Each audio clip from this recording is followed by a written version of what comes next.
Spesies perpaduan DNA manusia dan DNA hewan ini kini tumbuh semakin besar.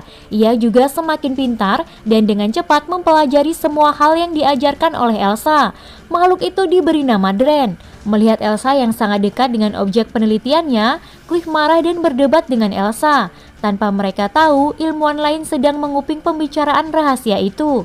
Makhluk itu pun langsung menyerang ilmuwan itu. Karena sudah ketahuan, mereka langsung memindahkan Dren ke ruang bawah tanah. Tapi tak berapa lama, Dren muntah-muntah dan suhu tubuhnya menjadi tinggi. Semakin lama, demamnya semakin parah. Gimana kisah selanjutnya? Lanjut di part berikutnya.